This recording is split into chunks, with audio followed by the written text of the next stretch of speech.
নবীর সামনে হযরত ওমর রাদিয়াল্লাহু তাআলা আনহু সহ অন্যান্য সাহাবীরা বসে আছেন।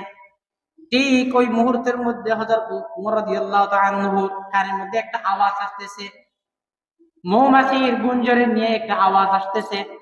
হযরত ওমর রাদিয়াল্লাহু আনহু বলতেছে, হঠাৎ মৌমাছির গুঞ্জনের আওয়াজ কেন? তখন তার মনে পড়ে গেল নবী করিম সাল্লাল্লাহু আলাইহি ওয়াসাল্লামের উপর কয়েক পদ্ধতিতে কি হয়, কোরআনের ওহী নাজিল হয়। তার মধ্যে একটা হলো মৌমাছির গুঞ্জনের নিয়ে আল্লাহর নবীর উপর ওহী নাজিল হয়। সুবহানাল্লাহ। আল্লাহর নবী এই ওহী নাজিল হওয়ার সময় কিছুক্ষণ চুপ থাকলেন।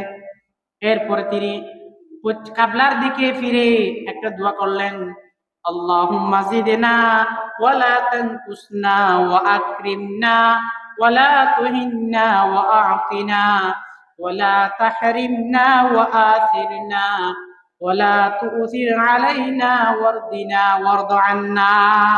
ও আল্লাহ, আপনি আমাদেরকে বাড়িয়ে দিন, আমাদেরকে কম দিয়েন না। ওয়া আকরিমনা ওয়ালা তুহিন্না, আপনি আমাদেরকে সম্মানিত করুন, আমাদেরকে লাঞ্ছিত করিয়েন না। ও আল্লাহ, আমাদেরকে দান বাড়িয়ে দিন, আমাদেরকে বঞ্চিত করিয়েন না। ওয়াসির ওয়ালা তুসির আলাইনা, আমাদেরকে অন্যদের উপর অধিকার দান করুন, অন্যদেরকে আমাদের উপর অগ্রাধিকার দিউন না।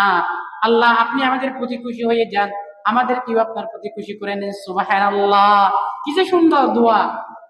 নবী করিম সাল্লাল্লাহু আলাইহি ওয়াসাল্লাম এই সূরা মুমিনের 10টি আয়াত নাযিল হওয়ার পর তিনি পশ্চিম কিবলার দিকে কি ফিরে এই দোয়াটি আমাদের জন্য করেছেন। সুবহানাল্লাহ। এরপরে তিনি সাহাবায়ে কেরামদের দিকে মুখ ফিরিয়ে বললেন, ওগো সাহাবীরা শুনো, এই এক্ষুনি আমার উপর 10টি আয়াত নাযিল হয়েছে। এই 10টি আয়াত যে সমস্ত বান্দারা বান্দিনীরা আমল করতে পারবে তারা জান্নাত লাভ করতে পারবে। সুবহানাল্লাহ।